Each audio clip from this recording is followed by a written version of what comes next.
Bom dia a todos. Em primeiro lugar, muito obrigado pela presença dos alunos e de alguns colegas que estão também. Essa aqui é uma iniciativa, é uma parceria do curso de Línguas Estrangeiras com a chefa Silvana De Gaspari, com a PEGET, que é coordenada pela professora Andrea Guerini, na disciplina de Estudos da Tradução, que nesse semestre é compartilhada pela Karine, que está aqui à frente, a Marilene e eu. Nós trouxemos para falar para vocês, foi meio complicado, final de semestre, mas foi a única data disponível que a gente conseguiu acertar. A Lourdes Bernardes Gonçalves, da Universidade Federal do Ceará, né? Ela tem algumas peculiaridades, né? Ela está no Ceará, mas ela é carioca, e ela é formada em Física. A primeira se formou em Física pela Católica do Rio de Janeiro. Isso explica, talvez, porque ela se sente tão à vontade com a computação, né? O que não é, digamos, muito frequente na área de letras, né?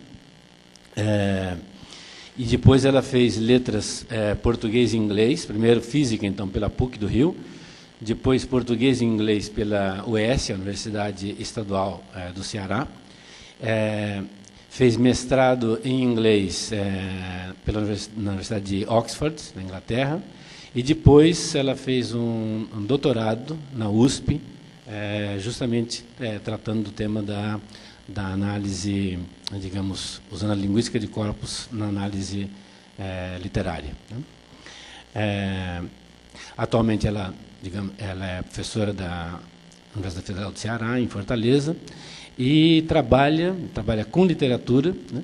E principalmente língua inglesa, literaturas de língua inglesa, né? Análise textual. Joyce, que foi um autor que ela estudou ao longo de toda a carreira, avaliação de tradução, né? Isso é um dos aspectos que nos interessou quando a gente convidou para vir para cá, né? A tradução literária e estética. Eu vou lembrar aqui algumas contribuições dela, né?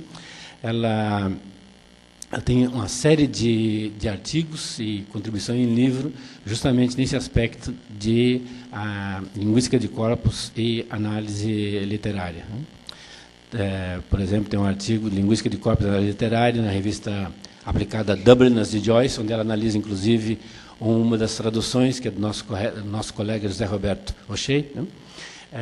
Publicado na revista Crop, da USP. Também ela analisou o Paul. Tem um livro recentemente publicado, coordenado por um dos grandes especialistas na análise de corpos, que já esteve aqui entre nós, o Tony Berber Sardinha, da PUC de São Paulo, né? Esse livro se chama, publicado em 2008, que se chama Linguística de Corpos e Análise Literária, o que revelam as palavras-chave. A Lourdes participou regularmente dos eventos da área de inglês, né, da Abrapuit, tem uma série de publicações na área. Uma curiosidade, eu já vou passar a palavra para ela, depois espero que vocês façam bastante perguntas. Uma curiosidade é que um programa que ela utiliza, e que, no caso de espanhol, o professor Philippe Amblé, né, que agora está na Bélgica, usava regularmente nas aulas, que é como é que chama? O Wordsmith.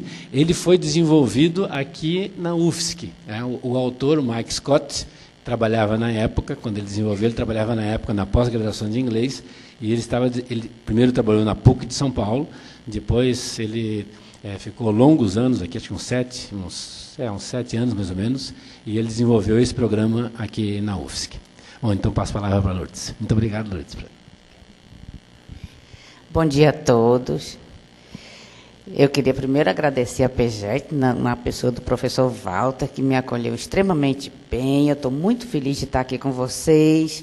Agradeço a presença. Eu sei como o final do semestre é complicado, então eu agradeço particularmente vocês estarem aqui, e eu gostaria de dividir com vocês um pouco da minha pesquisa, dar talvez algumas ideias futuras para vocês trabalharem. Eu não sei se vocês são familiarizados com linguística de corpos. Alguém sabe alguma coisa?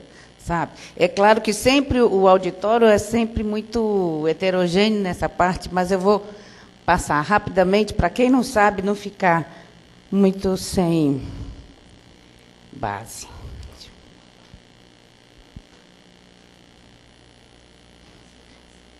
Não, pode deixar. Bom, então, essa palestrazinha é Linguística de Corpos e Tradução Literária, uma parceria viável. Bom, então, o que é linguística de corpos? A linguística de corpos é uma abordagem eletrônica de textos. Agora eu cito Tony Berber Sardinha, ocupa-se da coleta e da exploração de corpora ou conjunto de dados linguísticos textuais coletados criteriosamente com o propósito de servirem para a pesquisa de uma língua ou variedade linguística. Isto é, você manipula os textos eletronicamente com base em estatística, e com isso você tem a possibilidade de lidar com muita informação que só manualmente, a olho nu, como se diz, a gente não ia ter oportunidade. Então, o que é um corpus hoje? Que a gente chama de corpus, uma coletânea de textos em formato eletrônico, compilada segundo critérios específicos, considerada representativa de uma língua ou da parte da língua que se pretende estudar, destinada à pesquisa. A parte, por exemplo, que eu pretendi estudar é o texto literário. Então, é uma fatia, uma parte muito diferenciada do conjunto de texto. Então, o texto que você vai trabalhar é aquele texto que você tem interesse. Então, esse texto você vai colocar em formato eletrônico para poder usar os programas. Os corpora, quanto à língua, eles podem ser monolíngues, os monolíngues podem ser de linguagem geral, jornalísticos e literários, língua de especialidade, técnicos ou mistos. Mistos aí, inclusive, tem transcrições orais, pode ter todo tipo de língua, pode ter textos errados, tradução, redação de alunos, redação de Enem. Isso, o seu texto, é você que vai compilar, dependendo do que você vai querer estudar, né? E eles podem ser bilíngues ou até multilíngues.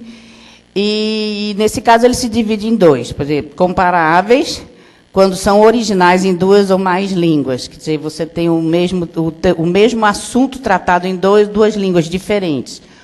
Ou os paralelos, que são os textos os textos originais, mais a sua tradução ou traduções.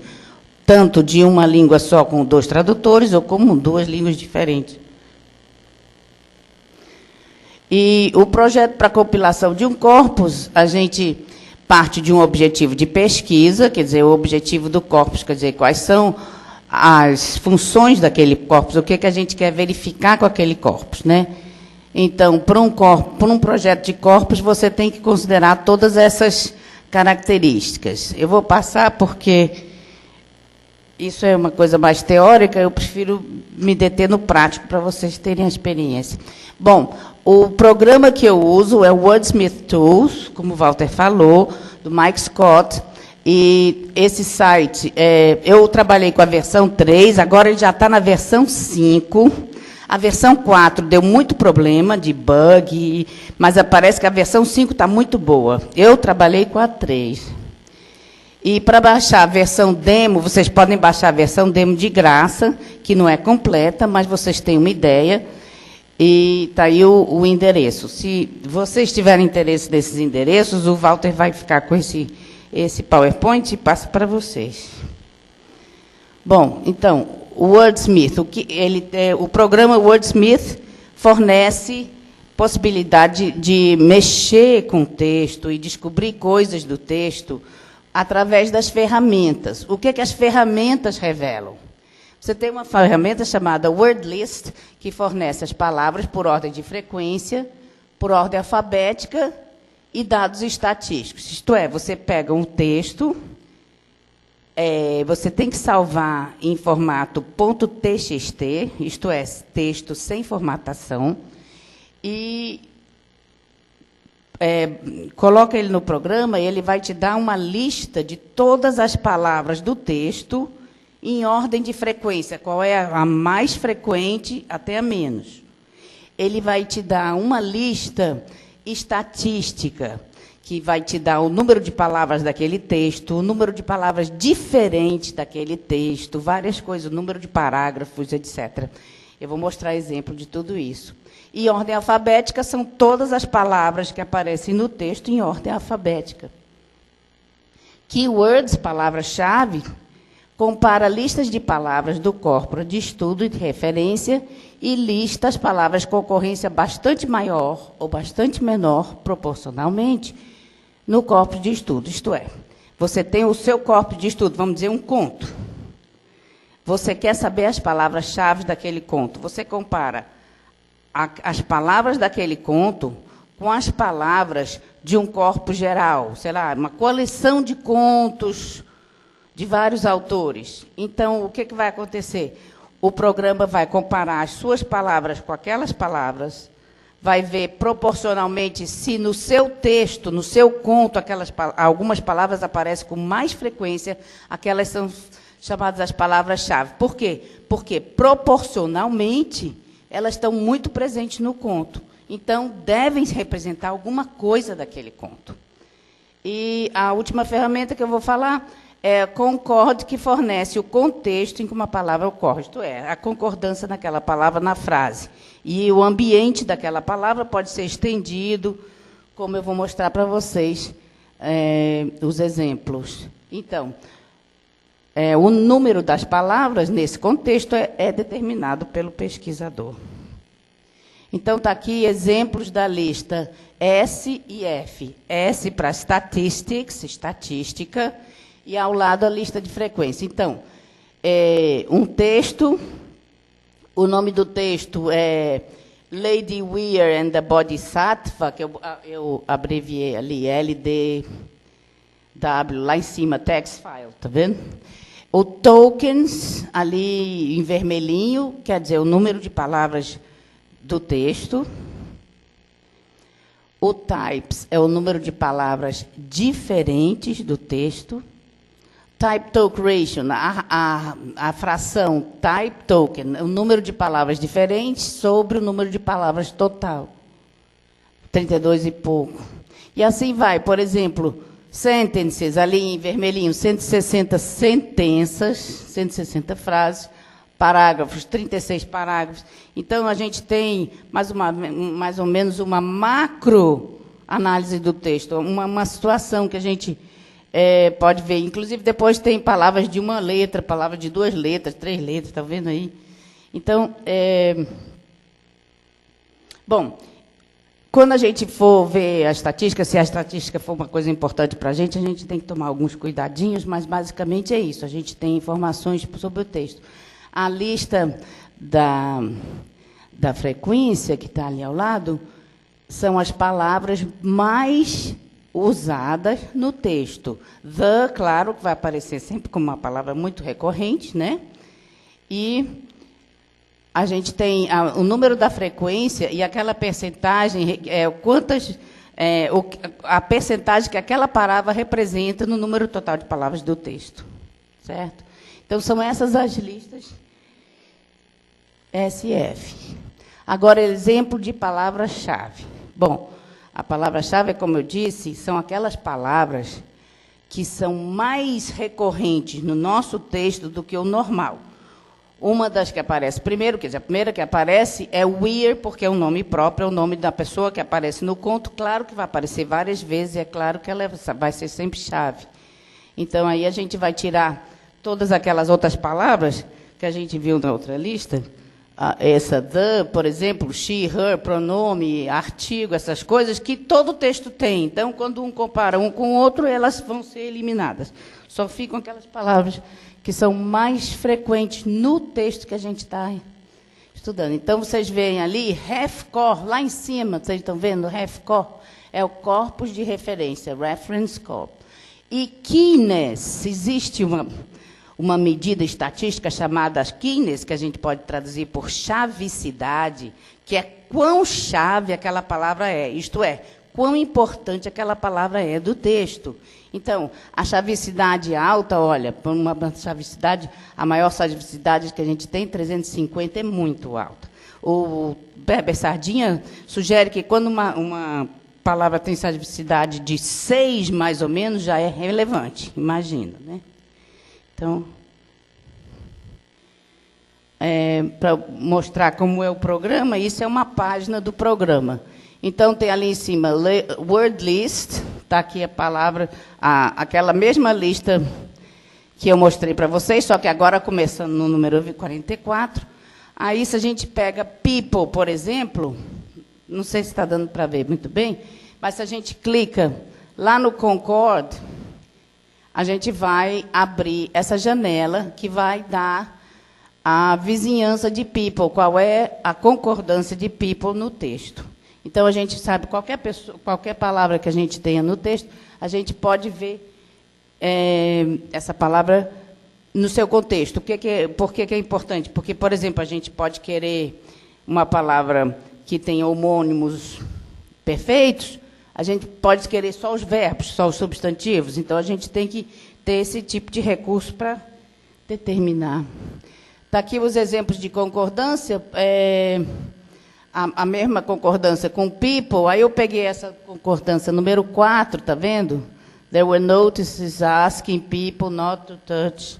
Viu? Aí eu aumentei essa concordância só para vocês verem que vocês podem ter a ambiência que quiserem. Olha, eu botei uma ambiência bem maior nessa frase 4. Lá embaixo ela está aqui expandida, está vendo? Só para mostrar os recursos. E outra coisa interessante, ele alinha a tradução com o original. Ele alinha linha por linha. Você tem que fazer, claro, alguns ajustes manuais, mas você, no final, você vai ter uma coisa desse tipo, que é L1, S1, linha 1, língua 1, sentença 1, língua 2, sentença 2. Claro, a 1, geralmente, é o título do conto. Esse é um conto de Joyce Araby. E depois, linha 2, sentença 2, linha 1, sentença 2, linha 2, sentença 2, e assim vai. Então, a gente tem a possibilidade de ver a tradução e o texto alinhado, o original e a tradução alinhados. Bom, agora vou mostrar aplicações, porque falar em termos abstratos fica mais difícil. Então, eu vou mostrar duas aplicações, duas pesquisas que eu fiz. Uma em análise literária e a outra em tradução literária, que eu acho que interessa mais a vocês. Mas vamos lá. Então, eu usei o programa Wordsmith, versão 3, essas ferramentas, Wordlist, Keywords e Concord. O corpus de estudo foi Dubliners, de Joyce, com 67.936 palavras, isso são os tokens, e criei um corpo de referência desses 3 autores, no total de 212.591 palavras. O corpo de referência tem que ser pelo menos umas 4 ou 5 vezes maior do que o corpo de estudo, para a gente poder determinar as palavras-chave. Bom, então, por que eu escolhi esse? Eu queria comparar os contos de Joyce com contos de outros autores com a mesma estatura literária, da mesma época, e com corpos mais ou menos correspondentes. Então, eu escolhi D.H. Lawrence, com 79.000, Catherine Mansfield, com 79.000, e Virginia Woolf, com 53, um pouco menos, porque eu peguei todos os contos de Virginia Woolf, só tinha esse. Então, eu usei todos os contos dela.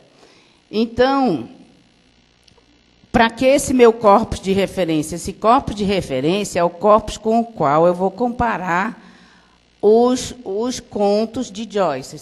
Dubliners, na verdade, tem 15 contos. É um livro que contém 15 contos. E esses 15 contos foram comparados com esse corpus de referência. O que eu encontrei foi o seguinte: as primeiras palavras positivas foram essas. Essas que vocês estão vendo aí embaixo, em marronzinho, são as palavras-chave negativas. Então, As positivas é porque elas aparecem muito mais no texto que a gente está estudando do que no corpus de referência. E as negativas, elas aparecem muito menos no corpus que a gente está estudando do que as do corpus de referência. Então, vamos lá. A primeira coisa que a gente viu é que Mr. está lá no alto. Olha, 916 de chavicidade. Essa chavicidade é muito alta.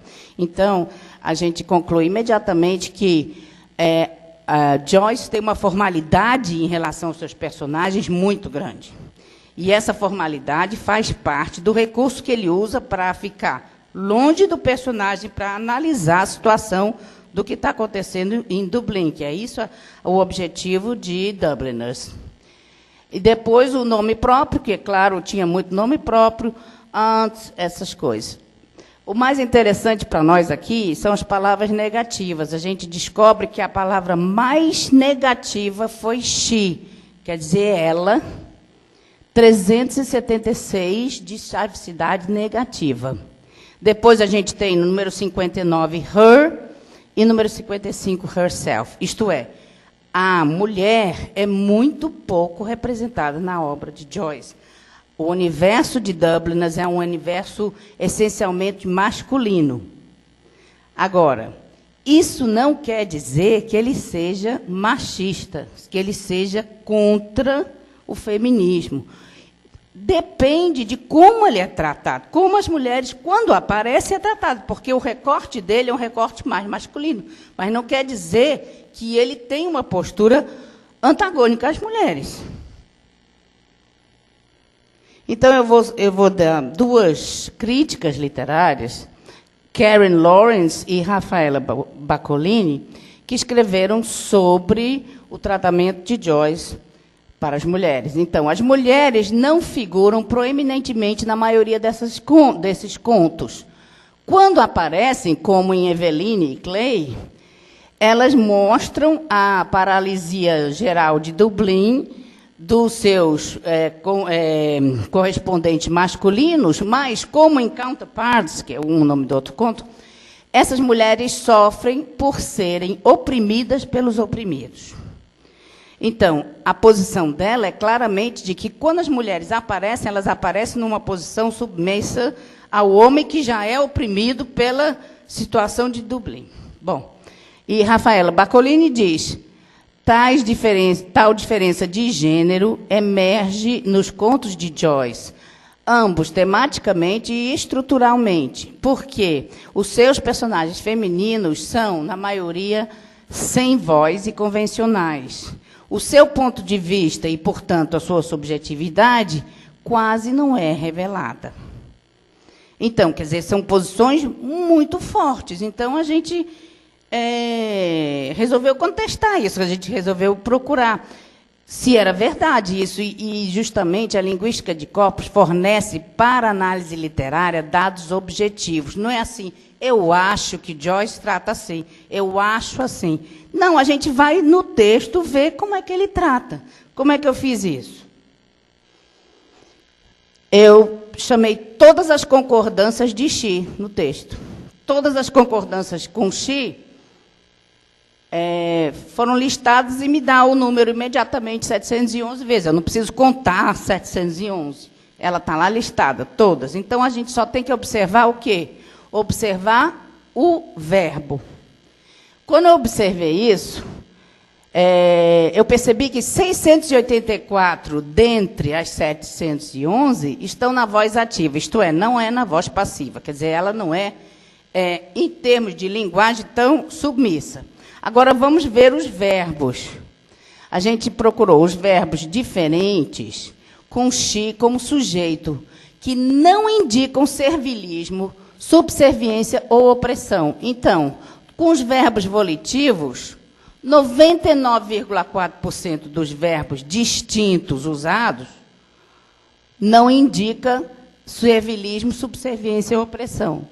Com os intelectivos, 100%. E com os adjetivos, os afetivos, 92%. Então, o que eu fiz? Eu peguei todos os verbos, vi quais são os verbos diferentes e vi o sentido da frase. Como é que eu faço isso? Eu posso pegar cada um e ver concordância. Então, as conotações positivas foram de 48,76%, a neutra de 42,29% e apenas 8,95% de conotação negativa. Então, não é verdade que, quando a mulher aparece no texto de Joyce, ela aparece numa posição servil. Então, por exemplo, eu puxei a concordância no conto A Mother. She was glad that he had suggested coming with her. Ela ficou contente que ele sugeriu ir com ela. Na boarding house. She went to the priest and got a separation for him with care of the children. Então, ela foi ao padre e conseguiu a separação. Quer dizer, ações bem deliberadas, ações que não mostram que ela tem uma opressão, ela está sob opressão.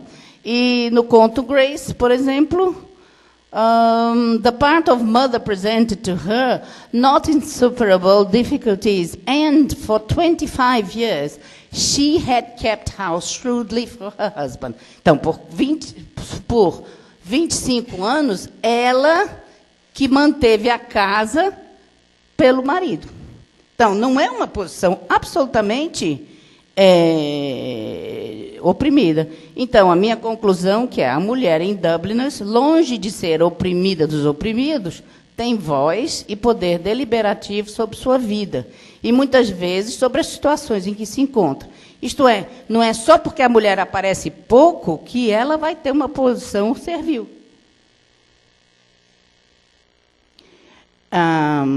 Quando a gente foi examinar as palavras-chave, com aquele conjunto de corpos de referência que eu mostrei para vocês, de Woolf, Lawrence e Mansfield, apareceu uma importância da música muito grande como área semântica e elemento estilístico. Porque essas palavras-chave que a gente tira, a gente pode agrupar em campos semânticos, e isso vai dar as áreas representativas do conto, ou de qualquer texto. Então, só para vocês terem um exemplo, tenor apareceu com 45,4, concerto 48, esse número entre parênteses é a chavicidade. Concerto, artistas, concertos, barítono, etc. Então, eu vou citar Jack Bowen. O Jack Bowen, ele fez um livro só sobre a música em Joyce. E ele disse: como nos seus trabalhos posteriores, a música é frequentemente usada para orquestrar e reiterar temas existentes, sem realmente contribuir com referências novas ou vitais ou interpretações temáticas. Mas o que a gente viu quando foi analisar é que a música define estados de espírito, como esse exemplo que eu mostrei aí, um menininho batendo com a mão na ponte, marcando os compassos de uma música e mostrando que ele estava feliz com isso. E pode definir personalidades também. Aqui a gente tem outra discussão de uma mulher que cantava com uma voz antiquada, cheia de maneirismo, entonações, não sei o quê, fazendo assim um pouco de ridículo da mulher. Quer dizer, a música serviu para definir personalidades, definir estados de espírito e marcar também moods, atmosferas. Então, a conclusão desse meu estudo foi que as palavras-chave positivas definiram áreas temáticas, como a área do uso da música, e definiram também o estilo, como o uso particular de Mister, que eu falei no começo. As palavras-chave negativas apontaram para a relativa ausência da figura feminina. Mas nem por isso, né? As concordâncias com she, na posição de sujeito, propiciaram a análise de contextos e contrariaram a posição de críticos sobre a imagem da mulher em Dubliners. Então, usando a linguística de corpos, a gente pôde contrapor uma posição que, em nosso ver, estava errada em relação ao tratamento feminino que Joyce dá em Dubliners à mulher. Alguma pergunta, por enquanto, está mais ou menos claro? Tá? Bom, vou passar para a segunda aplicação.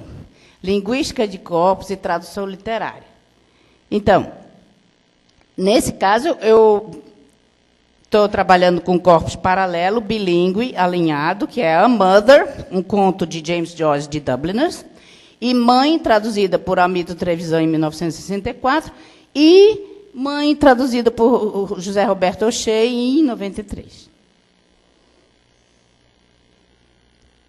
Está aqui as listas S, aquelas listas estatísticas comparadas dos três. Eu fiz as 3 listas. Isso vocês têm que fazer uma de cada vez. Você coloca o texto em TXT, bota no programa, o programa vai te dar esses resultados. Por exemplo, tokens, que são o número total de palavras do texto. Olha, o tokens de A Mother, que é o texto original, foi 4.542. Enquanto que o texto de Trevisan, do Hamilton Trevisan, está lá, Mãe, HT, Hamilton Trevisan, 3.945, e Mãe, do O'Shea, 4.385. Então, a primeira coisa que a gente vê logo é que o número de palavras dos textos traduzidos é menor que o número de palavras do texto original, que é uma coisa que a gente não espera muito. A gente espera sempre que a tradução seja mais prolixa, seja mais explicativa, e a língua inglesa é considerada como mais sucinta que a portuguesa, né? E mesmo assim a gente teve essas coisas inesperadas, né? O número de frases está mais ou menos, o do O'Shea está bem mais próximo, 334, 337. O do Hamilton Trevisan menor um pouco. O número de parágrafos está praticamente igual, 84, 83, 85. Então, são dados que vocês podem comparar, são macroindicativos se a tradução está perto do original ou não, pelo número de palavras, o número de palavras diferentes, etc. Olhem aqui os types, que são o número de palavras diferentes, em Joyce foi 1.190, enquanto que Trevisan foi 1.385 e O'Shea 1.469. E isso, mais ou menos, pode se explicar pelo fato de que o português não gosta de repetir palavras, enquanto que o inglês não tem essa preocupação tão exagerada como nós. Nós achamos, mais ou menos, que é um pecado mortal ficar repetindo palavra, né? Olha aqui, já apareceu aqui, não pode aparecer aqui, não sei o quê, aquela neurose, né? E o inglês não tem muito isso. Então, isso se reflete um pouco nesses dados. Todas essas coisas, se a gente for parar para analisar isso, a gente vai encontrar muita coisa interessante. Bom, aqui, o que eu fiz foi pegar os substantivos mais frequentes, na lista de palavras. Então, eu peguei aquela lista F de frequência, fui eliminando tudo que não era substantivo e fiquei com os substantivos mais comuns e eu botei ali as ocorrências, que é o número de frequência de cada uma. Então, a gente vê que, mais ou menos, a gente tem muita coisa praticamente igual. Olha, daughter, 16, ocorre 19, ocorre 17... coisas assim. Mas 2 palavras que me chamaram a atenção, uma foi friends, número 4, amigos, que não aparece de jeito nenhum nos outros, e man, número 5, que não aparece de jeito nenhum também.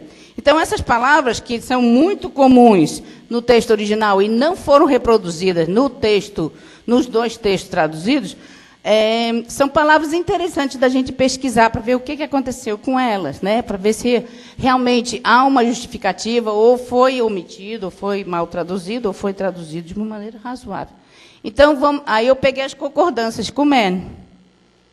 A gente vai só clicar nas concordâncias, já vem as concordâncias com man. Então, a gente vê, por exemplo, o número 1, número 6 e número 9 tem the Freeman Man. The Freeman é o nome de um jornal. Então, The Freeman Man é o jornalista do Freeman. A gente não fala em português o homem do Freeman. A gente fala o jornalista do Freeman. Então, aí já elimina vários men. Por isso, ficou a ocorrência menor. Outra coisa, número 10.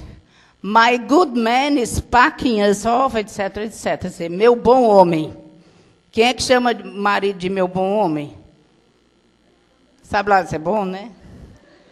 Então, quer dizer, são essas coisas que se perdem sem que você perca o sentido. Meu bom marido, a gente pode até dizer, né? Quando eles estão bem bonzinhos, né? Meu bom marido, mas nunca meu bom homem, né? Então, esses men que tem aí, é claro que vão ser menos na tradução. E depois a gente foi olhar friend.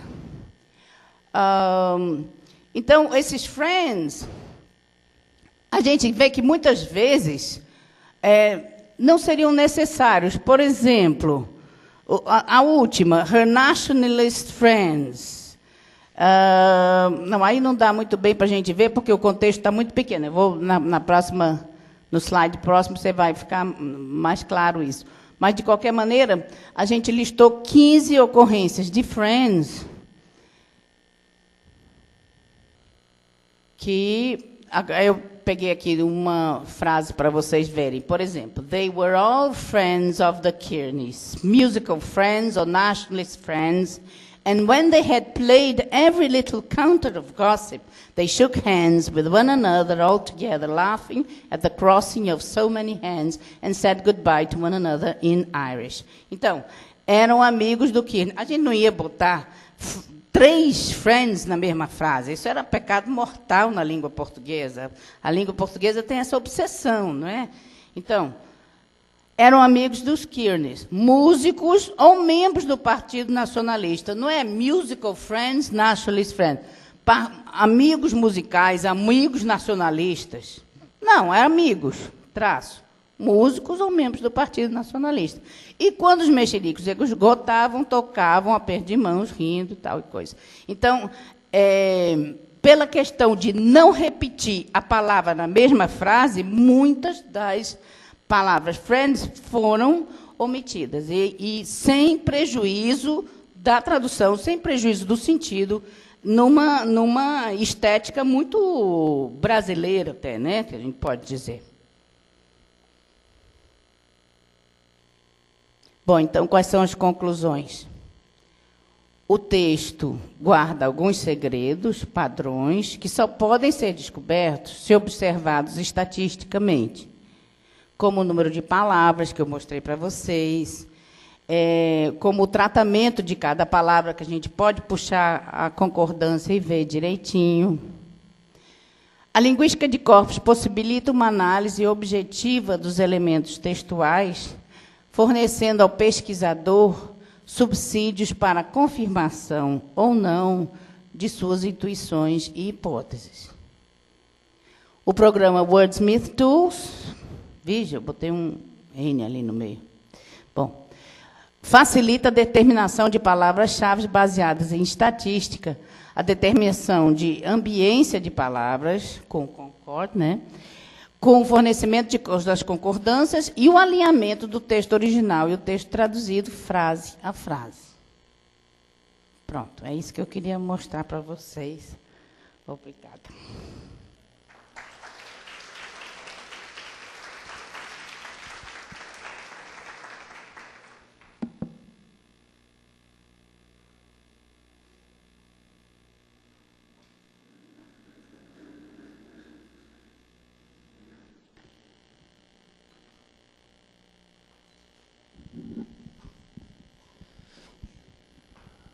Bom, Lourdes, muito obrigado. Agora passamos às perguntas, que espero que sejam numerosas.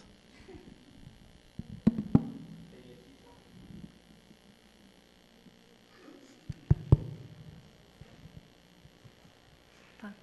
Esse programa serve para traduzir também. Esse programa serve para analisar traduções não somente da língua inglesa, não? Não, é qualquer tradução. Qualquer tradução que tenha o alfabeto como o nosso.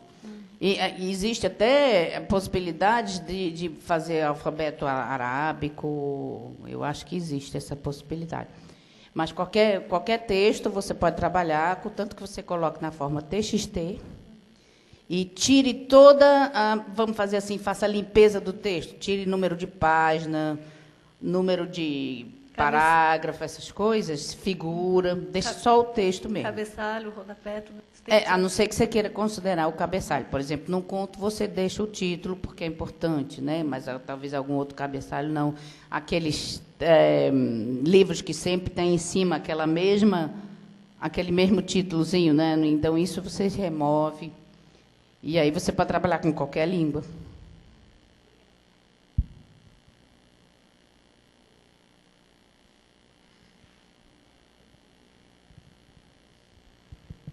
Oi. Eu notei que ali no slide das estatísticas do texto original e da tradução, onde mostrava que o número de palavras era muito menor na tradução do Trevisan e também era menor na tradução do O'Shea, eu notei que também o número de sentenças era bem menor. Então, eu gostaria de saber se você tem alguma leitura desse fato.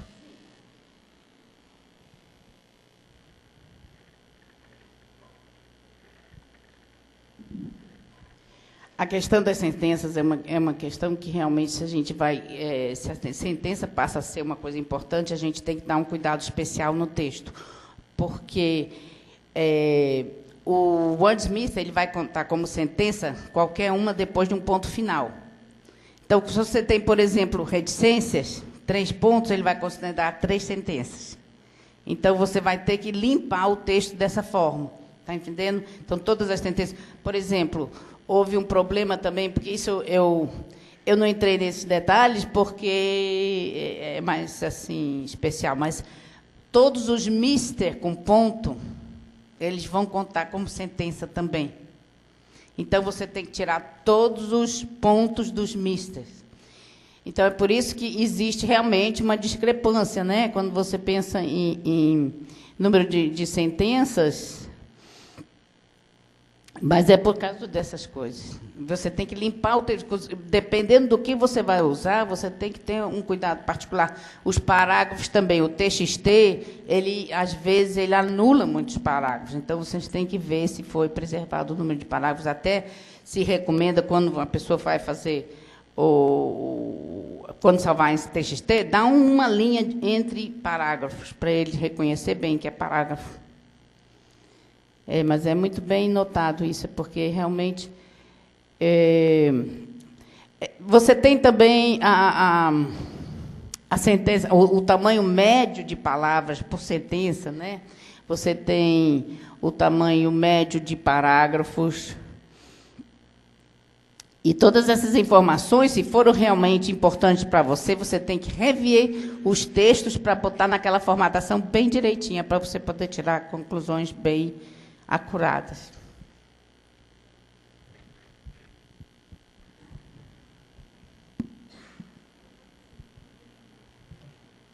Oi. Pergunta é sobre as palavras-chave negativa, né? Que elas são feitas em comparação com um outro corpus, né? Não, é com o mesmo corpus de referência. O mesmo corpus de referência, mas textos de outros autores. Não, é a mesma coisa. Você pega as palavras do texto do seu corpus de estudo e as palavras do corpus de referência. Aí você cruza. Uhum. Aí, proporcionalmente, vamos dizer, eu posso ter 5 palavras mother desse texto e ser muito mais representativo do que 10 no outro, porque o outro é muito maior. Então, percentualmente, o meu mother fica mais importante. Então, é sempre uma comparação percentual. Mas, além disso, pode ter palavras no corpus de referência que aparecem muito mais do que no meu corpus, mesmo guardando as proporções. Que foi o caso de she. She, por exemplo. Só que o corpus de referência que você escolheu influencia também, não? Porque certeza. Autoras como a Woolf e a Mansfield trabalham muito com a questão da mulher, então, será que não pode ter dado esse disparate? Eu tentei, sabe, na verdade, eu tentei ver com o BNC, que é o Corpus Geral de Língua Inglesa. São corpos enormes que você pode fazer. E é interessante como, na verdade, isso não tem muito a ver, sabe? A she é sempre uma palavra muito de chavosidade, muito negativa em Joyce. Porque você vê o universo dele é muito masculino mesmo. Não, mas eu acho que essa parte do Woolf e Mansfield foi uma coisa que me preocupou também, sabe? Mas o que a gente vê é que elas não vão aparecer mais no sentido de número, elas vão aparecer qualitativamente modificadas. É muito mais a questão de qualitativa do que quantitativa. Aí não deu muito problema. Mas é uma coisa que a gente tem que estar sempre atenta. Tá. E mais uma coisinha. Você fez a pesquisa, depois procurou a crítica falando sobre aqueles dados. Porque isso tudo são recortes da minha tese de doutorado, que foi mais ou menos assim. Eu fiz primeiro uma análise de Dubliners, uma análise, vamos dizer assim, tradicional, com os livros da crítica tradicional, para ver tudo que foi dito, mais ou menos, sobre ele. E depois eu apliquei a linguística de corpos para ver se tinha alguma informação que a crítica tradicional não ia me fornecer. Está entendendo? E eu vi algumas discrepâncias. Essa foi uma. Então, eu fui investigar os verbos para ver quem tinha razão. Certo? Mas é o tipo da coisa que a gente vai e volta. É o que a Lynn Bolker fala de uma pesquisa dirigida por corpus, uma pesquisa baseada no corpus. Que o corpus vai sugerir algumas coisas que você acha estranho, que vai dar origem a novas pesquisas. E essa é uma delas. Obrigada. Não.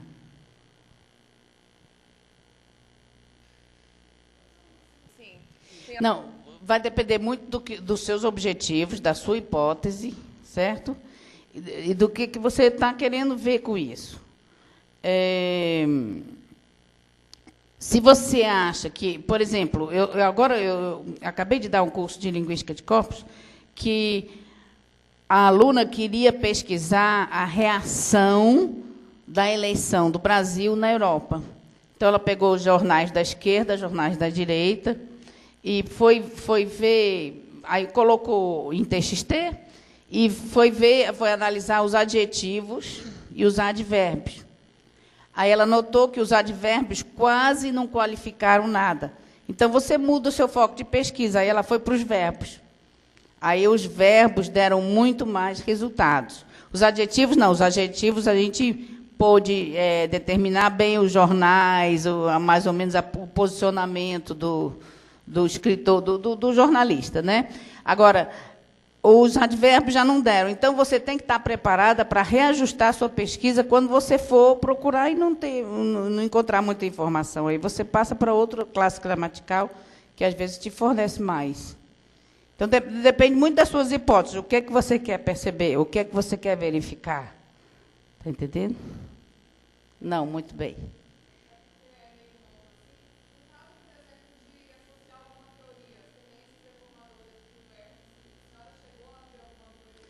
Tendência deformadora de quê?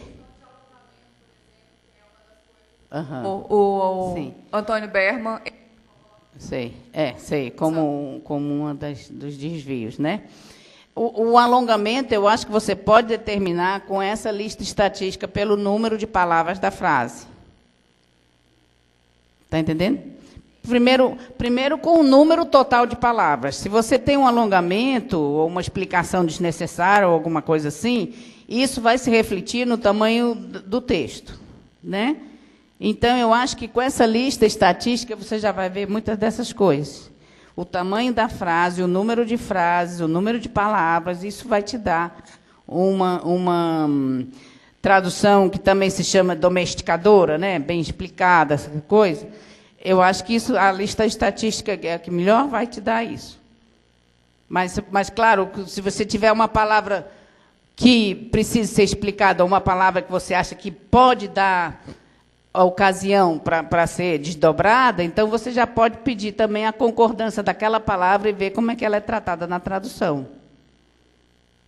Quer dizer, são maneiras diferentes. Agora, eu acho que, basicamente, a lista estatística vai ser a que melhor vai te dar elementos para julgar isso. Tem alguma coisa que a senhora note que geralmente costuma...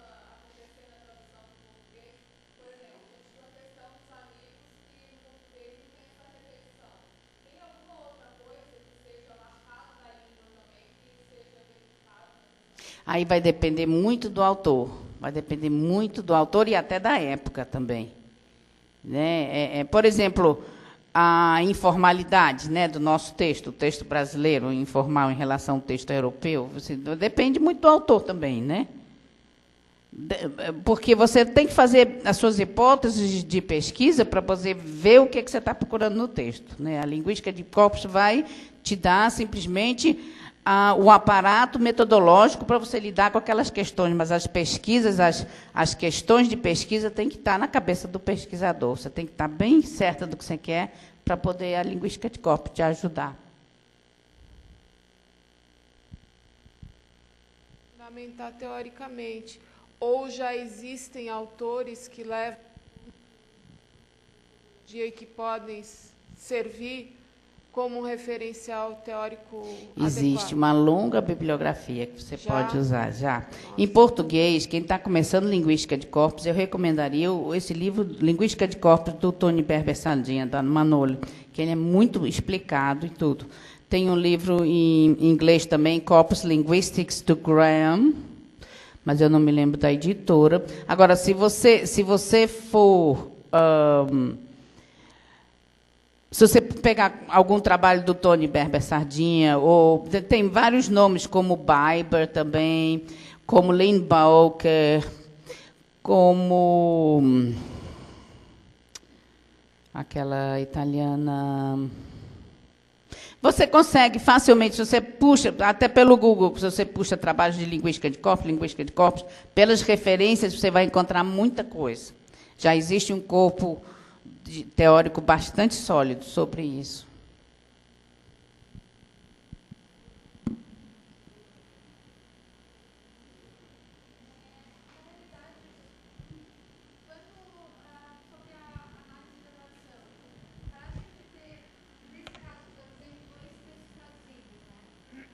Tenho 2 textos traduzidos. Vai aparecer a sentença 1 como sendo o texto... O título. O texto original. Foi colocado. Não, aí vai aparecer uma tradução só. Não. Você tem que fazer uma de cada vez. Depois você faz sua montagem. Você copia e cola e faz esse tipo de montagem para você ter as 3 paralelas. Mas você tem que fazer uma a uma. Tá certo.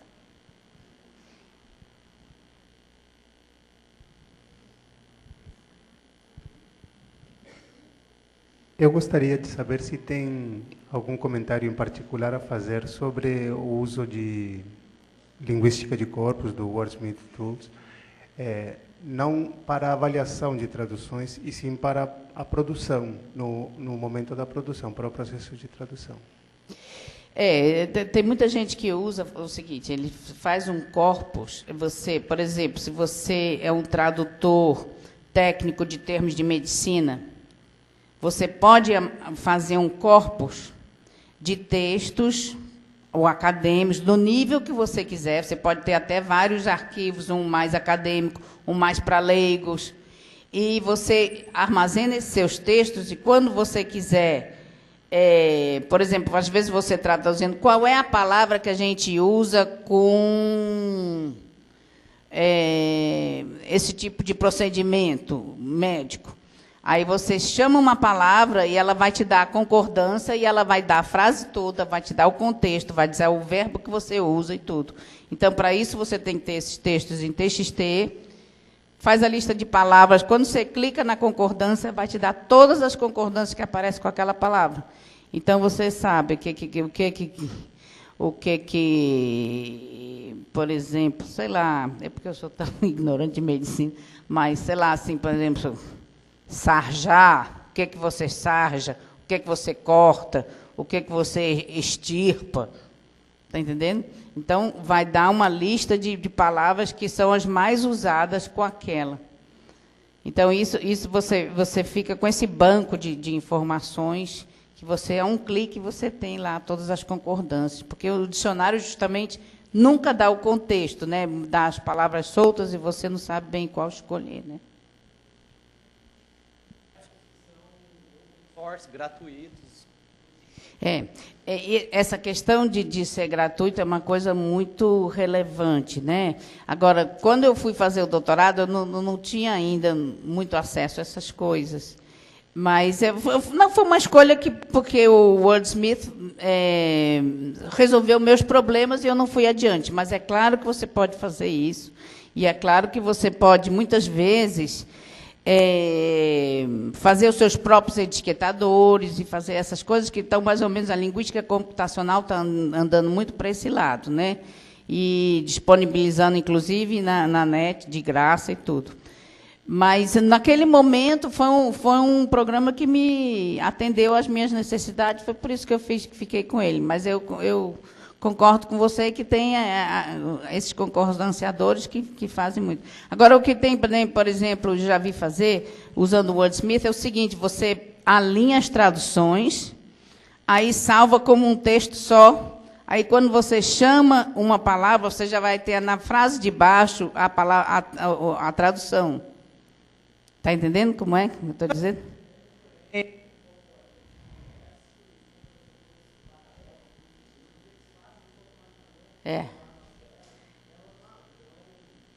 Isso está andando muito depressa. Quando eu fiz o doutorado era diferente. Então, está entendendo? Essas coisas realmente é bom estar atento, porque o que está saindo de novidade é muito interessante.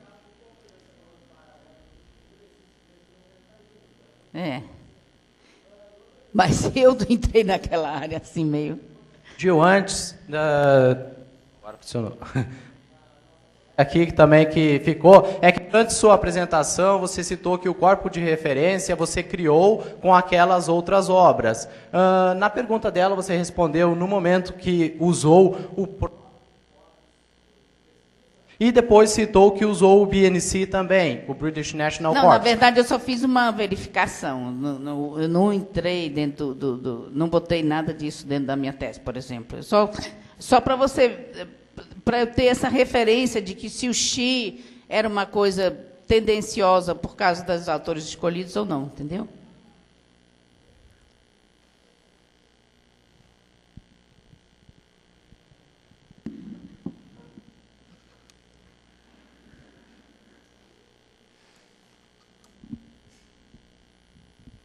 Mais alguma pergunta? Não? Bom, então eu quero agradecer. Antes de finalizar, eu quero chamar a atenção que alguns professores aqui na PEGET, como o Lincoln, a Maria Lúcia Vasconcelos, o Marco Rocha e o Felipe Amblé trabalham com linguística de corpos, né? E nós temos dois números da Cadernos de Tradução. É só colocar Cadernos de Tradução no Google, vocês vão ter... está inteiramente online, tem 2 números, um organizado pela orientadora, justamente, da Lourdes, né, a Estela Tagnin, e o outro, se não me engano, organizado, em parte, com dicionários, pelo Felipe. Tá? Então, muito obrigado pela presença e até o próximo encontro.